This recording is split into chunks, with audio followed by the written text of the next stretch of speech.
Atos dos Apóstolos, capítulo 6, do verso 8 ao verso de número 15, diz assim a palavra de Deus: Estevão, cheio de graça e poder, fazia prodígios e grandes sinais entre o povo. Levantaram-se, porém, alguns dos que eram da sinagoga, chamada dos libertos, dos sirineus, dos alexandrinos e dos da Cilícia e Ásia, e discutiam com Estevão, e não podiam resistir à sabedoria e ao espírito pelo qual ele falava. Então subornaram homens que dissessem: temos ouvido este homem proferir blasfêmias contra Moisés e contra Deus. Sublevaram o povo, os anciãos e os escribas, e investindo-o arrebataram, levando-o ao sinédrio. Apresentaram testemunhas falsas que depuseram: este homem não cessa de falar contra o lugar santo e contra a lei, porque o temos ouvido dizer que este Jesus, o Nazareno, destruirá este lugar e mudará os costumes que Moisés nos deu. Todos os que estavam assentados no sinédrio, fitando os olhos em Estevão, viram o seu rosto como se fosse rosto de anjo. Vamos orar? Curve a sua cabeça nesse momento. Exaltamos, Pai bendito, o teu nome. Agradecemos o privilégio de prestar culto ao Senhor. Agradecemos o privilégio de fazer parte do povo que se chama pelo teu nome, povo que pode ter a certeza, Deus, de que nada que aconteça pode nos separar do amor de Deus que está em Cristo Jesus, o nosso Senhor. Nós agradecemos porque por meio dele, do nosso Senhor, do nosso Redentor, nós podemos nos achegar a Ti, podemos abrir a Tua Palavra e podemos, com o auxílio do Teu Espírito, ó Deus, entender, compreender a Tua Palavra. Que o Senhor nessa noite instrua o nosso coração para a Tua própria glória. Conforta, consola, anima a nossa vida, Pai, em nome de Jesus. Amém. Você é chamado para ser uma testemunha de Jesus Cristo. E essa série em Atos dos Apóstolos tem como tema o testemunho e a expansão da igreja. É isso que você percebe aqui no livro de Atos dos Apóstolos. Como é que a igreja se desenvolveu depois da ascensão de Jesus Cristo, e o que é que foi que Jesus Cristo continuou a fazer por meio agora dos seus apóstolos. Lembre-se que lá já no comecinho de Atos, nós somos informados por Lucas de que Jesus avisou os discípulos que eles deveriam permanecer em Jerusalém até que do alto fossem revestidos pelo Espírito Santo. E o revestimento do Espírito Santo era exatamente para que eles fossem testemunhas em Jerusalém, na Judeia, na Samaria e até os confins da terra. E aqui estamos nós, 2000 anos depois de que tudo isso aconteceu, continuando com o privilégio de ser testemunhas do Senhor. Você é uma testemunha de Jesus. Quando Pedro escreve a sua epístola, ele fala de forma bem clara isso. Nós fomos chamados das trevas para a maravilhosa luz de Jesus Cristo. E o objetivo está lá, a fim de proclamarmos as virtudes deste que redimiu a nossa vida, deste que nos tirou da escravidão do pecado e nos trouxe para o seu reino. Você vai ver que a igreja estava crescendo bastante aqui em Atos dos Apóstolos. O último sermão pregado aqui nessa série, antes de nós interrompermos, foi aí no capítulo 6, do versículo 1 até o versículo 7, quando a igreja teve que lidar com o problema do crescimento, o problema das viúvas que estavam sendo esquecidas na distribuição diária. E então os apóstolos se reúnem, eles deliberam e eles vão chegar a uma conclusão: não é razoável abandonarmos a pregação da palavra para servir as mesas. E então eles resolveram eleger 7 homens cheios do Espírito Santo que se encarregariam disso, que iriam servir as mesas. E é isso que você tem aí nestes versículos, quando você vê, por exemplo, a partir do versículo 5, que diz: o parecer agradou a toda a comunidade. E elegeram Estevão, homem cheio de fé e do Espírito Santo, Filipe, Prócoro, Nicanor, Timão, Pármenas, Nicolau, prosélito de Antioquia. Estes foram os homens, estes foram os 7 homens eleitos pela igreja para servir as mesas. E a narrativa aqui a respeito da instituição dos diáconos termina de forma bastante interessante.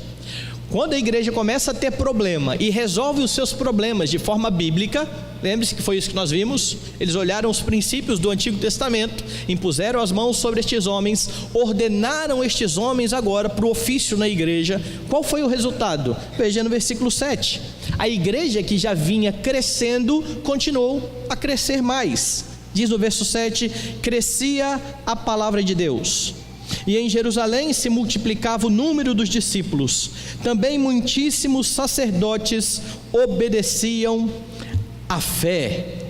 E aí então você entra no texto que nós lemos, e veja como é que Lucas faz a transposição disso. Ele acabou de falar, de afirmar que a palavra de Deus estava crescendo, e que um crescimento da palavra, Lucas quer dizer, a igreja estava crescendo. Cada dia mais discípulos estavam então se achegando àquela comunidade, e o versículo 8 diz: Estevão, o diácono, cheio de graça e poder, fazia prodígios e grandes sinais dentre o povo. Estevão agora vai aparecer na narrativa de forma bem particular. Não só Estevão e Filipe. E é bastante interessante, porque eles foram ordenados para o ministério da diaconia, para o ministério da misericórdia na igreja, mas isso não os impediu de serem dois grandes pregadores na igreja primitiva, dois grandes proclamadores. E isso deve falar muito a mim e a você, que muitas vezes achamos que aquilo que nós estamos fazendo não tem espaço para proclamação e para o testemunho. Estes homens estão testemunhando. E Lucas vai agora falar do ministério especificamente destes dois grandes pregadores, Estevão e Filipe. Quando ele registra a eleição, lá no versículo 8, ele já fala um pouco a respeito de como era Estevão. Veja lá, no versículo 8 não, no versículo 5. O parecer agradou a toda a comunidade e elegeram Estevão. Agora veja a descrição deste jovem, ou deste homem: homem cheio de fé e do Espírito Santo. Lucas faz questão de frisar isso quando ele descreve a eleição dos diáconos. Elegeram Estevão, um homem cheio do Espírito Santo e de fé. E agora no versículo 8 ele fala um pouco mais a respeito de Estevão. Estevão agora está cheio de graça e de poder. Estevão era alguém que estava em constante comunhão com o seu Deus, e agora ele vai narrar como foi o ministério bem curto deste homem que aparece aqui como o primeiro mártir da igreja cristã. E essa narrativa pode ajudar a mim e a você a saber como é que nós devemos lidar com o nosso ministério de proclamação. O que você pode aprender nesse texto com o ministério de Estevão? Primeira coisa que você aprende aqui: você deve proclamar a Jesus Cristo sempre no poder do Espírito. Leia aí do verso 8 ao verso 10, acompanhe a leitura. Estevão, cheio de graça e poder, fazia prodígios e grandes sinais entre o povo. Levantaram-se, porém, alguns dos que eram da sinagoga chamada dos libertos, dos sirineus, dos alexandrinos e dos da Cilícia e Ásia, e discutiam com Estevão, e não podiam resistir à sabedoria e ao espírito pelo qual ele falava. Proclame a Cristo no poder do Espírito Santo. Lucas, ele continua descrevendo aqui, falando a sua narrativa a respeito desse crescimento, destacando este homem, Estevão, homem cheio do Espírito Santo e com fé. E a conexão está bastante clara aí entre o versículo 7 e o versículo 8, como eu disse. Crescia a palavra de Deus, muitos sacerdotes obedeciam à fé, e Estevão, cheio de graça e de poder, fazia prodígios e grandes sinais entre o povo. Isso aqui está apontando então para este ministério deste nosso irmão, que, semelhante aos apóstolos e ao próprio Senhor Jesus Cristo, aparece aqui no texto fazendo milagres e prodígios. E aqui eu tenho que falar muita calma nessa hora, de novo. Lembre-se que quando nós vimos os relatos anteriores sobre as curas, sobre o dom de línguas eu fui bastante enfático em demonstrar aqui que todos estes sinais e maravilhas são característicos desse primeiro século aqui, quando a igreja começa a se expandir, e não poderia ser diferente. Deus, Jesus Cristo, havia feito essa promessa aos discípulos, dizendo que aqueles que crescem, alguns sinais seguiriam. Em meu nome expulsarão demônios, falarão em novas línguas, pegarão em serpentes, se beberem alguma coisa mortífera, não causará dano. E isso está acontecendo aqui especificamente com os apóstolos. Você vê os apóstolos fazendo milagre, mas você também vê pessoas que estão intimamente ligadas aos apóstolos também fazendo milagre. Se você olhar toda a narrativa de Atos, você vai ver que os 2 diáconos que estão aqui no capítulo 6 sendo ordenados pelos apóstolos, eles estão fazendo prodígios. E isso indicava que eles tinham a autoridade que vinha daqueles homens. Qual era a função desses milagres? Nós vimos já nos textos anteriores, os milagres, eles apontavam para a palavra da vida. Eles apontavam para o testemunho a respeito do Senhor Jesus Cristo e do poder do Evangelho. E se você olhar muito bem o texto, o que está sendo questionado aqui não são os milagres. O que vai ser alvo aqui de controvérsia vai ser a palavra, vai ser a proclamação. Olha o texto. Ele estava fazendo prodígios e grandes sinais, no verso 9. Levantaram-se, porém, alguns dos que eram da sinagoga, chamada dos libertos, dos sirineus, dos alexandrinos, da Cilícia, da Ásia, e discutiam com Estevão. A palavra está sendo atacada. Por que estes homens estão discutindo com Estevão? Estevão, semelhante aos apóstolos, tinha ido à sinagoga. Ele tinha ido à sinagoga testemunhar a respeito de Jesus Cristo. Você vai ver esse comportamento em Jesus. Ele chega um dia de sábado, entra na sinagoga, abre as escrituras, lê Isaías e diz: hoje se cumpriu o que o texto está dizendo. Você vai ver Paulo, sempre que chega numa cidade, entrando numa sinagoga, expondo as escrituras do Antigo Testamento, proclamando a Jesus Cristo. Você vê Estevão fazendo o quê? A mesma coisa. Você fala: pastor, mas aqui não está dizendo qual foi a mensagem dele. Aqui não, mas o longo sermão que vai se seguir no capítulo 7 vai dizer exatamente isso. O longo sermão do capítulo 7 vai ser um sermão a respeito do Messias, de Jesus Cristo. Aqueles que os homens agora estão querendo ver bastante longe. Lembre-se que os apóstolos estão proclamando a Cristo, e o povo da sinagoga, os principais da sinagoga, eles estão revoltados com isso. Eles ameaçam, eles dizem: vocês não podem falar nesse nome. Pedro já foi preso. Os apóstolos já foram levados à presença da sinagoga por conta dos milagres a respeito de Jesus Cristo, e vai acontecer a mesma coisa aqui com Estevão. E é por isso que estes homens estão então se levantando contra Estevão. De novo, a oposição não acontece por causa dos milagres, mas por causa da proclamação de Jesus Cristo. O texto diz aqui que alguns judeus de fala grega, ou seja, alguns helenistas, lembra deles no capítulo anterior? As viúvas dos helenistas estavam sendo esquecidas na distribuição. Eles são descritos aqui, veja lá, como membros de uma sinagoga chamada dos libertos. Por que essa sinagoga recebeu este nome, dos libertos? É porque ela era composta de alguns judeus de fala grega que outrora haviam sido escravos, e agora eles tinham conquistado a liberdade, e havia uma sinagoga onde tinha ex-escravos. Era a sinagoga dos libertos. Possivelmente Paulo frequentou algumas vezes esta sinagoga, tanto que você vai ver depois aqui no desenrolar da narrativa, quando Estevão for morto, quem está ali presente? Paulo, consentindo na morte de Estevão.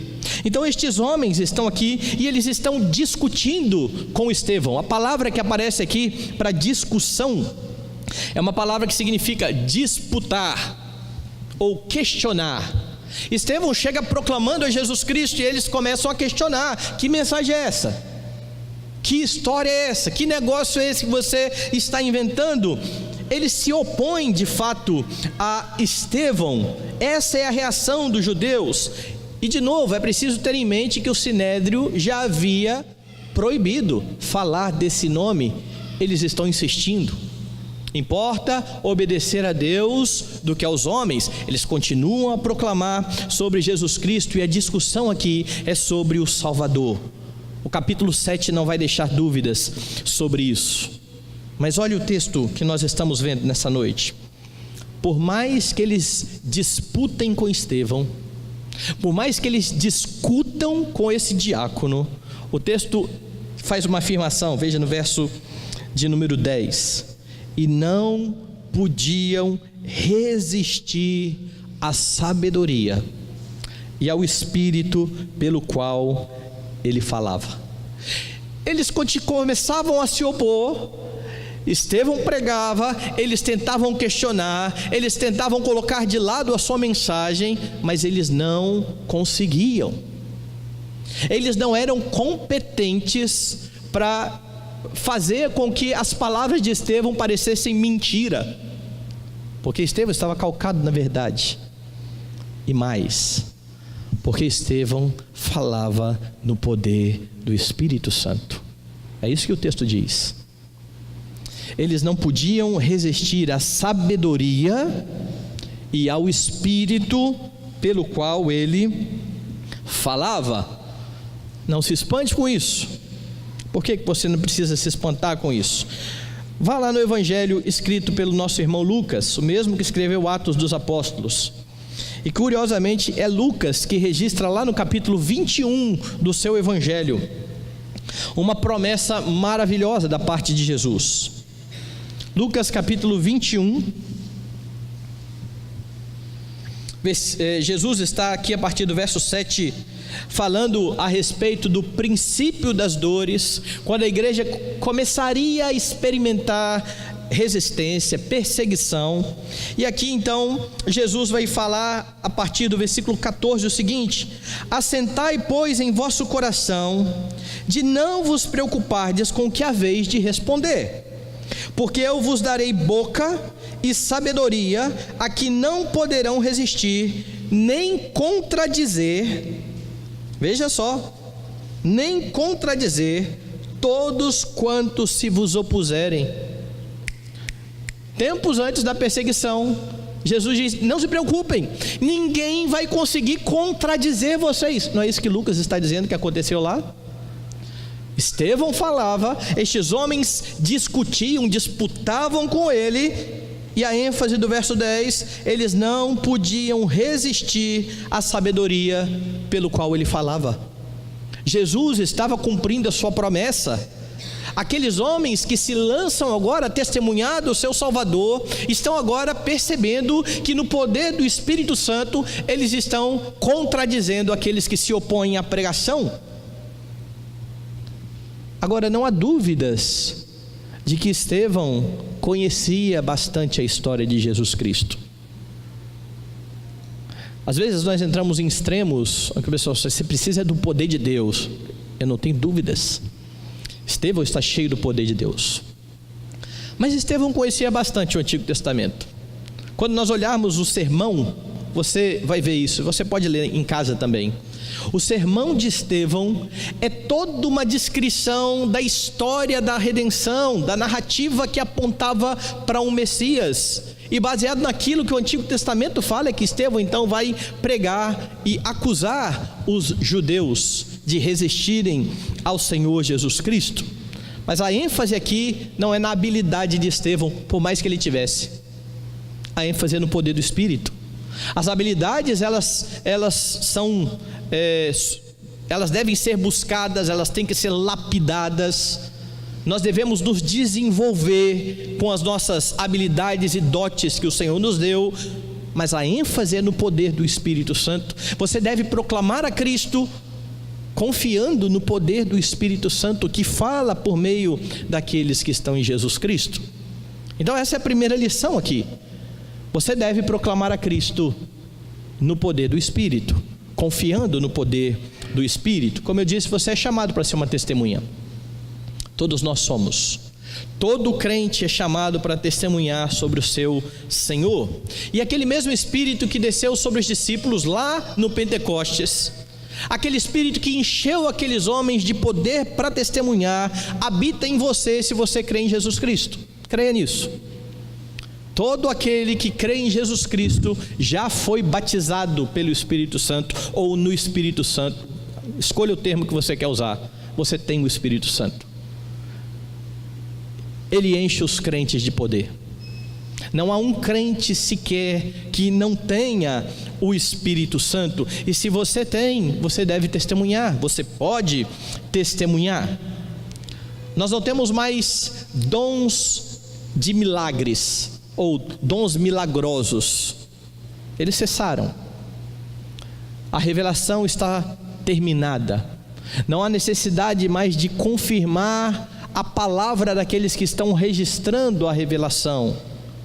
A Bíblia está completa, você tem tudo o que é suficiente para a sua vida e para a sua piedade, está aqui.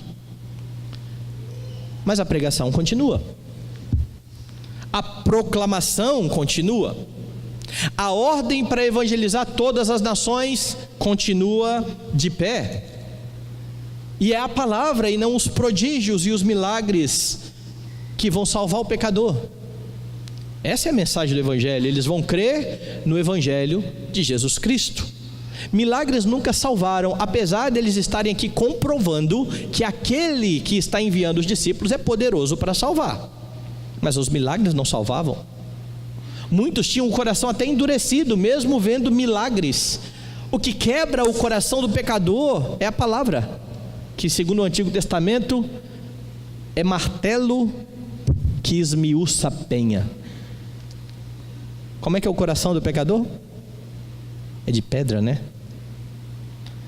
Só tem um martelo que faça esse coração em pedaços, para que venha agora um coração de carne. A palavra proclamada que aponta para Jesus Cristo. E é por isso que você deve falar a respeito de Jesus Cristo. É Cristo e a sua obra que devem ser anunciadas. E não que Jesus pode fazer cego andar, pode fazer surdo ou cego enxergar, coxo andar, surdo ouvir. É verdade, Jesus pode fazer todas essas coisas. Jesus pode falar e as ondas, elas vão se embora, elas vão se amansar. Mas não é essa a mensagem. A mensagem é: Jesus Cristo veio ao mundo para salvar pecadores. Lembra de Paulo? E ele ainda completa: dos quais eu sou o principal. E o que salva é a morte, e aí sim, é o milagre que você deve proclamar: a ressurreição de Jesus Cristo. Aquele que está vivo e que por causa dessa vida que ele tem, ele pode oferecer vida para você, que estava morto em delitos e pecados. Essa é a proclamação do Evangelho, a obra de Jesus Cristo. Então conheça Cristo, conheça a palavra de Jesus, a fim de que você tenha condições de, no poder do Espírito Santo, responder àqueles que vierem e se opuserem à sua mensagem. Porque muitos vão fazer isso, nós vamos ver já já isso. De novo, os homens nunca se opõem a poderes e milagres e essas outras coisas. Você quer ver que coisa interessante? Talvez tenha acontecido com você. Você tem alguém que te conhece, sabe que você é crente, que não gosta de crente, não quer saber de igreja, não quer saber de Jesus, mas as coisas começam a apertar e você está passando com a sua Biblinha debaixo do braço e ele fala assim: lembra de orar por mim? Conhece gente assim? Aí você o pessoal procura Deus nessas horas. Não, eles não estão procurando Deus, eles estão procurando uma solução, porque eles vão pedir para você orar, eles vão pedir para o macumbeiro fazer um trabalho, eles vão pedir para o esotérico para fazer a sua intercessão. O que importa é o meu problema ser resolvido, porque resolução de problemas todos querem, e é bastante interessante isso. Pessoas que não são religiosas procuram agora pessoas religiosas. Não importa a religião, importa é você ter um tipo de fé que vai fazer com que o seu problema se resolva. Então, se a gente tiver que sair daqui e ir até Santiago de Compostela para fazer aquele caminho todo para tentar uma cura, nós vamos fazer, ainda que eu nem acredite nisso. Mas é uma opção? Tem um remédio novo que não está testado cientificamente, ninguém sabe se funciona, mas está dando resultado, eu vou atrás dele. Eu quero o resultado. Os homens, eles não estão se opondo a coisas boas. No caso aqui, milagres, um coxo que voltou a andar, ou cegos que vão enxergar. É por isso que o povo está o tempo todo atrás dos apóstolos. Mas experimente falar de Cristo. Experimente proclamar a Jesus Cristo, porque os homens, por mais que eles queiram os benefícios do Senhor, eles não querem o Senhor, eles rejeitam o Salvador. Então enfatize a Cristo, esse é o seu trabalho. A solução está em Cristo. Sabe qual é uma forma sorrateira de excluir Jesus da pregação? É quando você começa a dar princípios bíblicos às pessoas sem mencionar Jesus. Então você encontra de novo lá o seu vizinho que está com algum problema e você diz: você tem que honrar sua mãe. Você não pode provocar o seu filho à ira. Como se o simples conselho, sem aquele que capacita o homem a cumprir os mandamentos, solucionasse alguma coisa.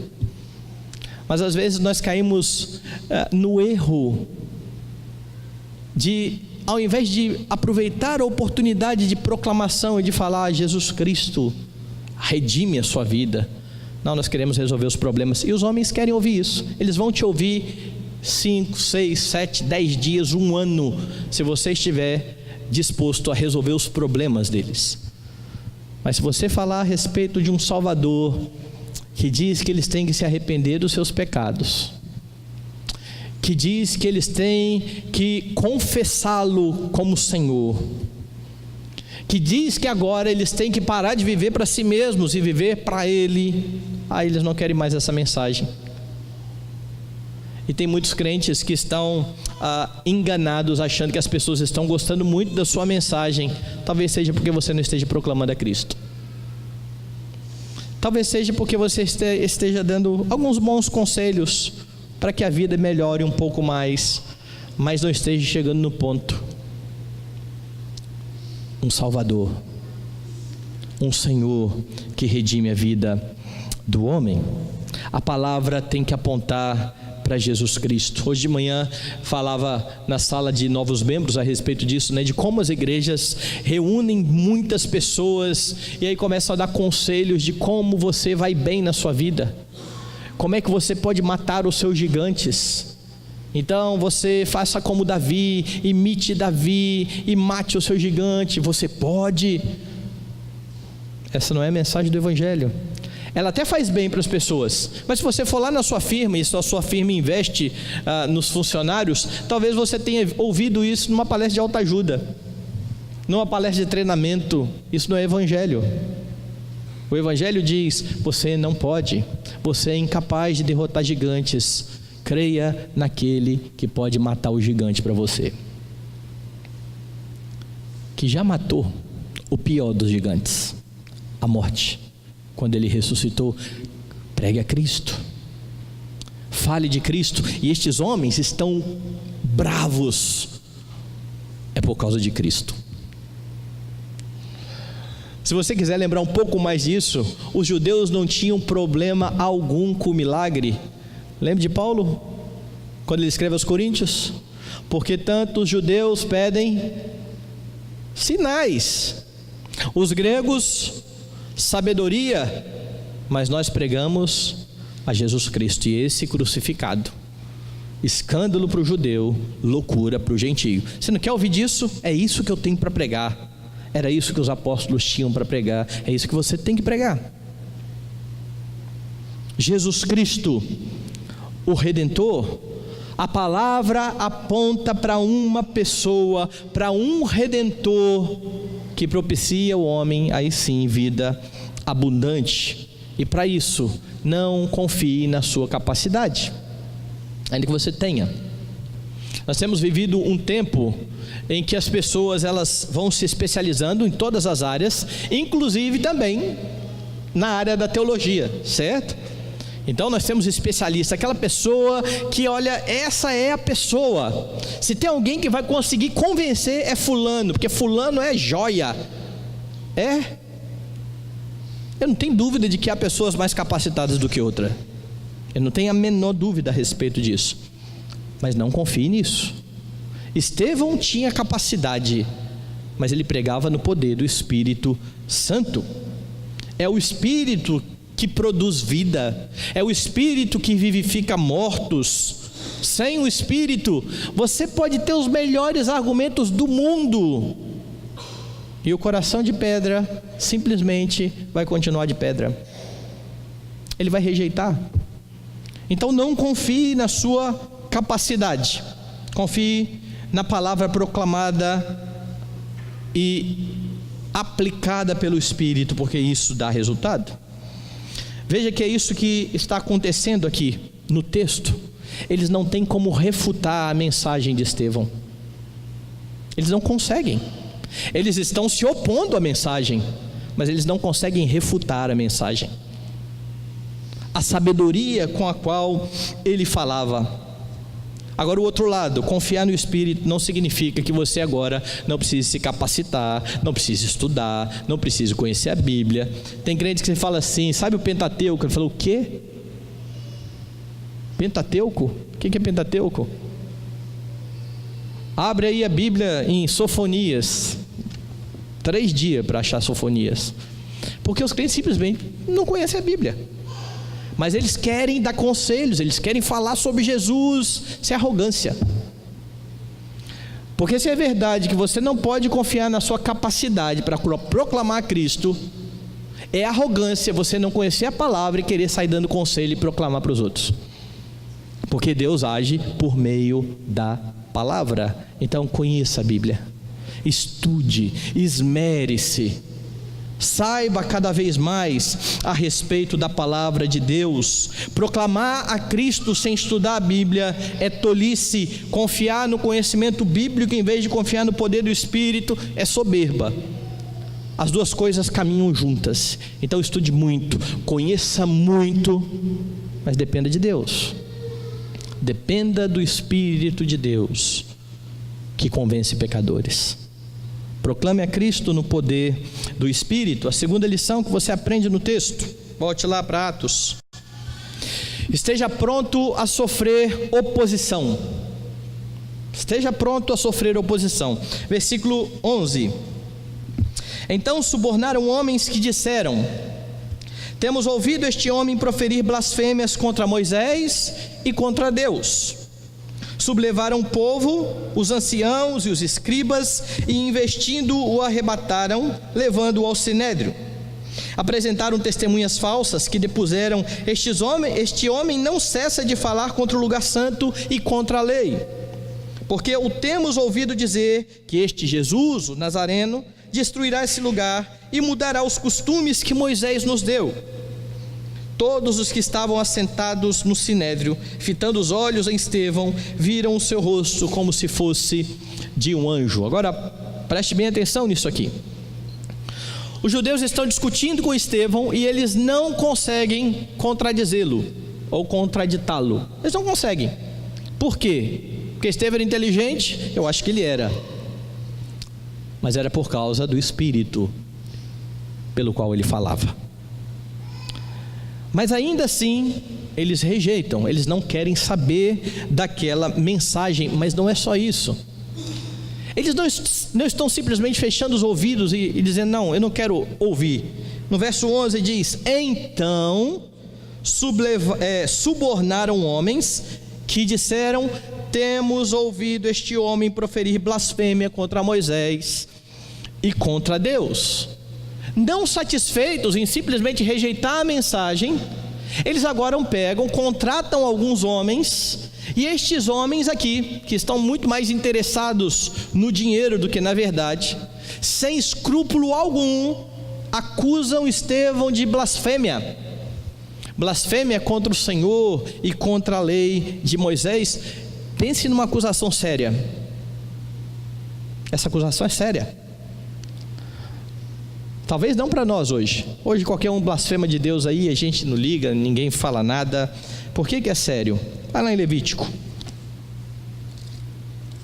Levítico capítulo 24. Lá na lei do Senhor. Veja, esses homens são homens que estão amparados, pelo menos eles acham assim, na lei do Senhor. E na lei do Senhor, no capítulo 24 de Levítico, você tem o seguinte, versículo 16: aquele que blasfemar o nome do Senhor será morto, toda a congregação o apedrejará, tanto estrangeiro como natural, blasfemando o nome do Senhor será morto. Você lembra como foi que Estevão foi morto? De onde eles tiraram a ideia de apedrejar Estevão? Estava na lei. A blasfêmia era punida com apedrejamento em Israel. Agora, Estevão não era um blasfemo. Estevão não era um herege. Estevão era um homem cheio do Espírito Santo que proclamava Cristo e que teve a sua mensagem torcida, e homens que se levantam com um falso testemunho, quebrando a lei do Senhor, o acusam de coisas que ele não havia feito, e a consequência disso, veja no texto, leva o povo que antes ficava extasiado com os milagres. Os judeus não têm problema com milagres, certo? Mas os judeus têm problema com quem quebra a lei do Senhor. Os judeus têm problema com quem blasfema contra Yahvé. E agora, por mais milagre que Estevão faça, se esses homens estão dizendo que ele está blasfemando contra Yahvé, os judeus vão se opor a ele. E é exatamente isso que está acontecendo. E é por isso que o texto diz que eles sublevaram o povo. Eles alvoroçaram o povo, provocaram, convenceram o povo de que de fato Estevão era um blasfemo. Isso é sério. A acusação é séria. Estevão está pregando a verdade. Estevão está obedecendo uma ordem do seu Senhor. Ele está sendo uma testemunha, e o que ele está recebendo de volta? Falso testemunho, acusação, um povo que agora está irado com ele. E agora então eles se voltam contra Estevão. Versículo 12 de novo: sublevaram o povo, os anciãos e os escribas, e investindo o arrebataram e levaram ao sinédrio. Você quer ver que interessante? Não é a primeira vez, como eu já disse aqui, que um servo de Deus vai ser levado diante do sinédrio. Jesus foi levado diante do sinédrio. Semanas depois, Pedro foi levado diante do sinédrio. Um tempinho depois, os discípulos são levados diante do sinédrio, e agora Estevão é levado diante do sinédrio. Mas qual a diferença? Se vocês lembrarem bem do que aconteceu no passado, veja lá, volte aí algumas páginas, capítulo 4, e você vai ver que quando João e Pedro são presos, eles estão perante o sinédrio. Lá no versículo 21 diz assim: depois, ameaçando-os mais ainda, os soltaram, não tendo achado como os castigar, por causa do povo, porque todos glorificavam a Deus pelo que acontecera. O sinédrio está doido para pegar os dois, mas o povo está do lado deles. O povo está vendo neles o poder de Deus. Estes homens estão fazendo milagres, Deus é com eles. O sinédrio se acua, se acovarda. No máximo o sinédrio ameaça: pare de falar nesse nome. Agora vá no capítulo 5. E no capítulo 5 os apóstolos são levados diante do sinédrio. E lá no verso de número 26: nisto indo o capitão e os guardas os trouxeram sem violência, porque temiam ser apedrejados pelo povo. Eles estão aqui, eles tinham sido presos, mas milagrosamente eles foram soltos. Quando foram ver onde eles estão lá no meio do povo. Eles foram lá para pegar, mas eles estão com medo do povo. E eles pegam e levam tranquilamente, porque o povo está do lado deles. E aí o que esse sinédrio faz agora? O sinédrio joga o povo contra Estevão. Este homem é um blasfemo. E agora, com o apoio do povo, Estevão está correndo de fato um risco muito grande. Estevão está numa situação muito complicada. A situação é bastante diferente. O povo entende que ele blasfemou contra o Senhor. As testemunhas falsas são levadas juntas. Veja lá, volte lá no texto, verso 13. Apresentaram testemunhas falsas que depuseram: este homem não cessa de falar contra o lugar santo e contra a lei, porque o temos ouvido dizer que esse Jesus, o Nazareno, destruirá esse lugar e mudará os costumes que Moisés nos deu. As testemunhas vão junto, e as testemunhas estão agora de novo enfatizando: eles de fato são blasfemos. Nós estamos ouvindo isso. O que está acontecendo aqui, meus irmãos? Verso 14: porque o temos ouvido dizer que esse Jesus, o Nazareno, destruirá esse lugar e mudará os costumes que Moisés nos deu. A acusação é novidade. Sabe quem sofreu essa mesma acusação? Marcos, capítulo 14. Marcos, capítulo 14. Jesus, para ser condenado, teve de ser por testemunhas falsas também.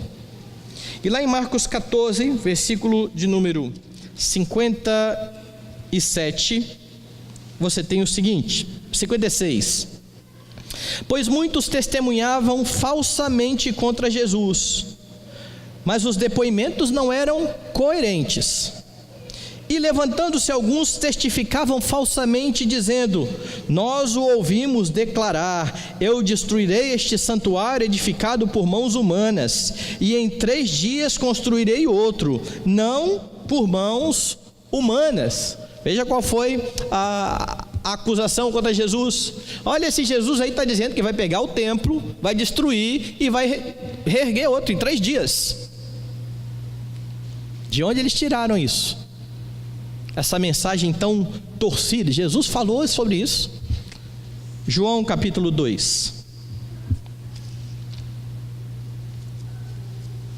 João capítulo 2, você tem o momento em que Jesus fala a respeito do que está sendo acusado agora.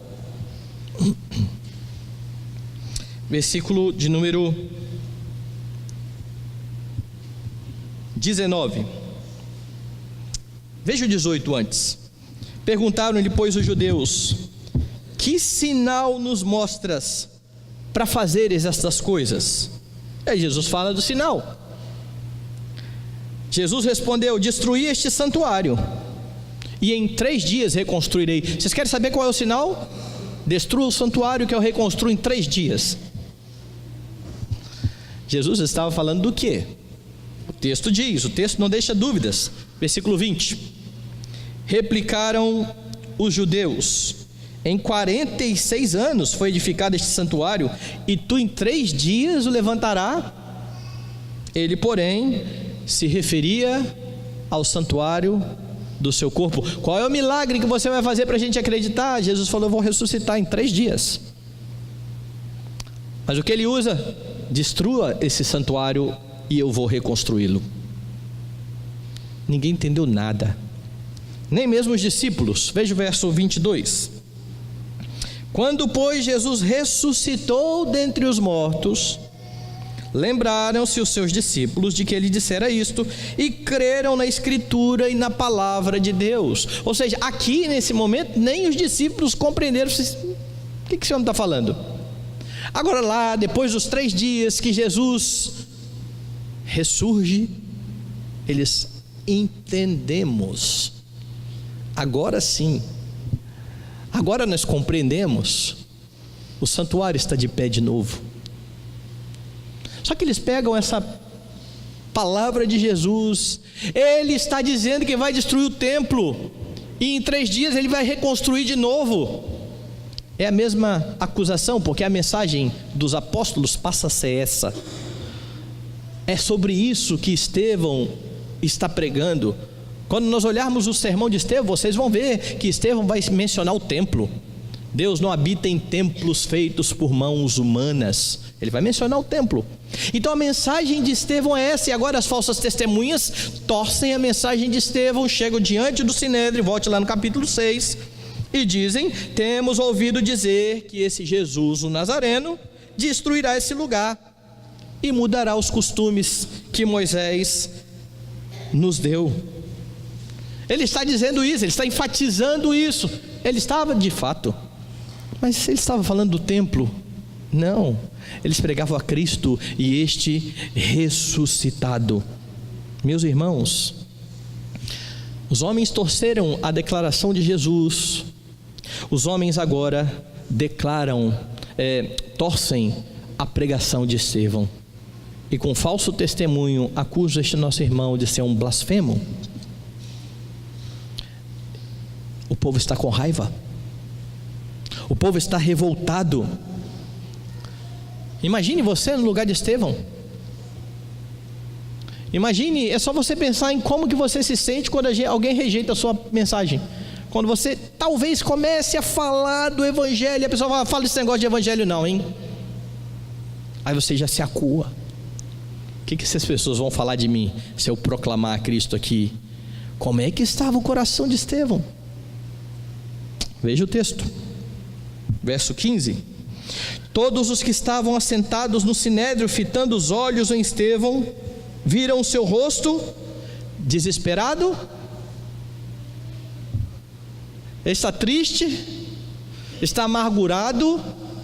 Viram o seu rosto como se fosse rosto de anjo. Agora imagine a cena. O sinédrio, ele reunia e se assentava em semicírculo, e agora Estevão está encarando aquele semicírculo, aqueles homens da lei, aqueles homens que sabem que ele é um blasfemo, pois ele está sendo acusado de fato de blasfêmia. E agora o que vai acontecer? Eles olham, eles fitam, olho no olho. Estevão os encara, e eles veem ali um rosto como se fosse de um mensageiro de Deus. Essa é a ideia. Parece que o rosto de Estevão brilhava, e eles se converteram com isso. Eles vão rejeitar do mesmo jeito a mensagem, mas o meu ponto aqui não é se o povo vai ou não aceitar. O meu ponto aqui é como é que Estevão está se portando diante da oposição, porque é isso que nos ensina e é isso que nos instrui. Os resultados são com o Senhor, quem vai crer e quem não vai crer, isso depende do Senhor, mas de nós depende a forma como nós vamos lidar com a oposição. Nós vamos ficar temerosos e vamos fechar os nossos lábios e não vamos mais falar da nossa fé, ou nós vamos na intrepidez e no poder do Espírito Santo proclamar e deixar que Deus faça o que Ele quer fazer, porque é isso que Estevão está fazendo aqui. Pregue, proclame a Cristo, mas saiba que você encontrará oposição. Quando a mensagem é proclamada, esteja certo, a oposição é algo que vai ocorrer. Pode não ocorrer todas as vezes, mas ela vai ocorrer muito, talvez mais do que você gostasse. E isso não pode ser motivo para que você desanime de ser uma testemunha de Jesus Cristo. Isso não pode ser motivo para você ficar acanhado. Isso não pode ser motivo para você ficar amedrontado, para você ficar silente. Sabe, você lá na sua escola, na sua faculdade, quando as pessoas estão colocando as suas posições éticas, nessa ética torcida desse mundo, levante-se e fale de uma ética pautada na palavra de Cristo. Você é cristão, não tenha medo disso. Não tenha medo de falar a respeito das suas convicções, se elas estiverem pautadas na palavra de Cristo. E não tenha medo de falar a respeito da razão que você tem para ter tais convicções, porque não adianta simplesmente dizer: sou contra o aborto.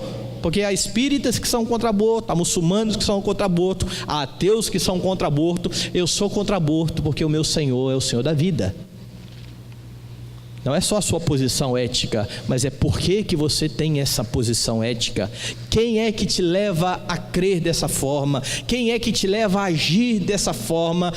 Porque você é escravo do seu Senhor, e você deve apontar para Ele, a sua vida deve refletir a Ele. Foi isso que Ele ensinou. Os homens devem ver as nossas boas obras, a fim de glorificar o nosso Pai que está nos céus. E se você não fala sobre Cristo, você pode ter até um comportamento ético muito interessante, mas isso não traz glória a Deus, e talvez isso também não te coloque em enrascada.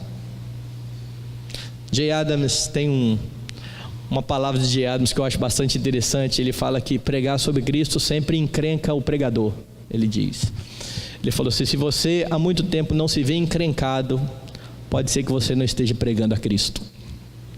E da onde que ele tirou isso? Ele falou assim: Jesus se encrencou com a sua mensagem, os apóstolos ficaram encrencados com a mensagem, e na história da igreja muitos ficaram encrencados. E você nunca se mete em encrenca com a sua mensagem, talvez tenha alguma coisa errada na sua mensagem.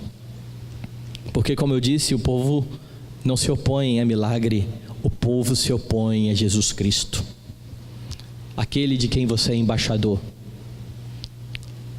aquele que você representa, aquele que você deve refletir, pois afinal você é luz do mundo, porque Ele é a luz do mundo. Não fique acanhado, seja uma testemunha fiel e confie naquele que prometeu estar com você todos os dias até a consumação dos séculos. Agora, importante, ainda que você pregue fielmente, e é isso que você deve fazer, pregar fielmente, ainda que você tenha bons argumentos, aqueles que não têm compromisso com a palavra, talvez torcerão a sua mensagem e vão dizer coisas que você não disse. Ocorreu isso com os apóstolos, ocorreu isso em toda a história da igreja, ocorre isso nos nossos dias. E aí você vai ter que escolher se você está preocupado com a sua reputação, com aquilo que as pessoas vão dizer a seu respeito, o que você é, o que você deixa de ser, ou se você vai permanecer fiel àquele que redimiu a sua vida. Há algo muito importante em jogo aqui. Como eu disse, muitos que querem ter a sua reputação, ou temem ter a sua reputação maculada, com medo de ser taxado de radical, de bitolado, hoje tem um novo nome, hoje neopuritano. Tem medo desses nomes todos, negligenciam a proclamação da verdade, não falam das suas convicções, não se posicionam, porque vão receber a alcunha, o apelido. No passado ocorreu isso com os nossos irmãos, sim. A confissão nossa de Westminster foi escrita pelos puritanos, e os puritanos não receberam esse nome porque eles acharam que era um nome muito bonito para dar a um grupo. Quando eles foram chamados de puritanos, isso era um deboche. Eles estavam debochando daqueles homens. E qual era a razão do deboche? Porque eles estavam preocupados com uma liturgia pura, eles queriam isso na igreja. Eles estavam preocupados com uma doutrina pura, eles estavam preocupados com um governo puro e com uma vida pura. Eles estavam preocupados com aquilo que a Bíblia se preocupa, ou não? E aí o pessoal dizia: lá vem os puritanos. Deboche. Hoje nós olhamos com respeito para a história dos puritanos, nós olhamos com respeito para estes homens e para a piedade destes homens, mas eles sofreram escárnio, sofreram deboche, e eles pararam com suas mensagens, eles pararam de proclamar. Veja a imensidade, graças a Deus, de literatura que você tem produzida por estes homens e que ajudam os crentes na caminhada em piedade. Mas hoje muitos estão preocupados porque alguns estão dizendo: lá vão os neopuritanos, certo? E aí, com medo de ser chamado de neopuritano, fala assim: tá, não, eu tudo bem, eu sou presbiteriano, mas eu gosto de um culto mais progressista. Eu já ouvi pastores dizendo isso, pastores dizendo, não, eu sou calvinista, né? Mas na minha liturgia eu sou mais aberto, como se liturgia não fosse algo de teologia. Mas por que pessoas se posicionam assim, com medo de serem taxados? Aí alguém pode dizer assim, pastor, não tem nada a ver uma coisa com outra, Estevão está falando sobre Jesus, o senhor está falando sobre a confissão de fé, então deixa eu fazer a conexão para você. Se você é presbiteriano, você sabe, eu deveria saber, que a nossa igreja subscreve símbolos de fé. Confissão de fé de Westminster, os catecismos maior e breve. E para nós, estes que são chamados de símbolos de fé, são uma exposição fiel das Escrituras. Sabe o que é preciso para ter um conhecimento correto de Cristo? Uma exposição correta das Escrituras. Então, para nós, os símbolos de fé não substituem a Bíblia, mas eles nos auxiliam no conhecimento de Deus e numa vida de piedade. E é por isso que eu estou dizendo que há uma conexão, sim. E que se você entende, como bom presbiteriano que deve ser, que nos nossos documentos confessionais há uma exposição séria da Escritura, pregue-os. Ainda que as pessoas digam, esse negócio é do século passado, você está querendo ser puritano de novo? Que negócio ultrapassado, a gente está no século 21, o culto tem que ser mais animado, a igreja tem que ser mais relevante. Deste lado. E se a alcunha vier, receba. Não se importe. O Senhor que era com Estevão é com todos aqueles que se portam de forma zelosa da sua palavra. E do mesmo jeito que aquele homem não teve medo de proclamar a verdade, não tenha medo de proclamar a verdade. Esteja preparado para sofrer por amor ao seu Senhor. Jesus falou o seguinte lá em Mateus 10, 25: se chamaram Beelzebu ao dono da casa, quanto mais aos seus domésticos. Ou em outras palavras, se estão me chamando de diabo, imagina o que eles vão chamar vocês. Neopuritano é fichinha, certo? Crentelho é fichinha, santarrão é fichinha. Chamaram o Senhor de Beelzebu. Mas Paulo diz mais. Paulo diz, a nós foi concedida a graça de padecer por Cristo e não somente crer nele. E se vocês virarem a página aí para o capítulo 5, vocês vão lembrar que lá no versículo 41, depois que os apóstolos levam ali um safanão do sinédrio, o texto diz, e eles se retiraram do sinédrio, regozijando-se por terem sido considerados dignos de sofrer afrontas por esse nome. Não há o que temer, a oposição virá. Prepare-se para ela. Confiado no Senhor, esconda-se atrás do seu Redentor, mas não tema. Não tema, não negligencie a palavra, não negocie a verdade. A oposição virá. E cuide para não estar do outro lado, do lado daqueles que maledicentemente picham de nomes aqueles que querem levar a sério a vida com Deus, ainda que não sejam presbiterianos, ainda que não sejam da nossa tradição religiosa. Mas se você entende que é um irmão piedoso, sério, que ama a Deus e que pode até estar equivocado em algum ponto da doutrina, não fale mal, não seja maledicente, não dê falso testemunho, não seja um opositor de crentes, como o sinédrio está sendo aqui de Estevão. O que você aprende com o ministério de proclamação de Estevão? Proclame a Cristo no poder do Espírito. É o próprio Senhor que dá a você condições de fazer isso. Ele te chamou para isso. Quando Ele enviou o Espírito, Ele concedeu a você poder para testemunhar. Testemunhe. Segundo, esteja pronto para a oposição. Sempre a pregação vai encontrar resistência. E o mesmo Senhor que comissionou os discípulos a pregar, disse aos seus discípulos que eles sofreriam pela mensagem. Vão perseguir vocês, vão entregar as sinagogas, vocês vão ser odiados dos homens. Nós fazemos parte do mesmo grupo. chamado para testemunhar do Senhor, lembre-se, Ele está com você, Ele estava com os discípulos. Quando Ele enviou os seus discípulos, Ele disse: eu envio vocês como ovelhas para o meio dos lobos. Ele estava junto. Ele está com você? Creia nisso. Aqueles que se opõem à pregação não estão se opondo a você, eles estão se opondo ao Deus de toda a glória, e é com Ele que eles vão se entender. Agora, graças a Deus, porque a mensagem encontra também solo fértil, e os eleitos de Deus respondem ao chamado do Evangelho. Cristo continuará sendo exaltado, a igreja continuará se expandindo, é isso que nós vamos ver aqui em Atos dos Apóstolos, a despeito da perseguição, e ela vai continuar até aquele dia em que houver o retorno daquele que vem julgar toda a terra.